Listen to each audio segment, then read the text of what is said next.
अस्सलाम वालेकुम जी। मैं आपका भाई मुबीन अहमद और आपके लिए लेके हुए 3 मरला का सिंगल स्टोरी वीआईपी का घर 25 फीट का रोड है, टी पॉइंट पर आता है, मुकम्मल ही आबादी के दरमियान में ये रजिस्ट्री इंतकाल वाला घर मिलने वाला है।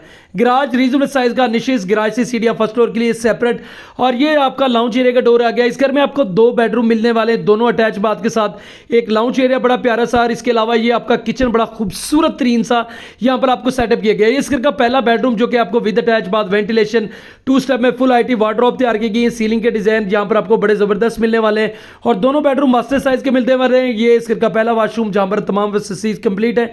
ये इसके दूसरा बेडरूम जो कि आपको मास्टर साइज, निशिस खूबसूरत है, सीलिंग के डिजाइन जबरदस्त और बेहतरीन सी लोकेशन है। रजिस्ट्री इंतकाल के साथ प्रॉपरली आपको जो है ये घर मिलने वाला है। ये इसका दूसरा वाशरूम, साथ में वेंटिलेशन एरिया। तो जिनकी फैमिली बड़ी है, 2 बेडरूम चाहिए, दोनों अटैच बाथ के साथ, उनके लिए बेस्ट ऑप्शन होने वाली है। लोकेशन की साथ में बात कर ली जाए तो इस टाइम मौजूद है नूर पार्क सोसाइटी, गजुमत्ता, आलू रोड, लाहौर में। सिर्फ और सिर्फ 34 लाख रुपए, 34 लाख रुपए में घर मिल जाएगा। बाकी मजीद डिटेल के लिए भाई का चैनल सब्सक्राइब करें, फोन पर रब्ता करें।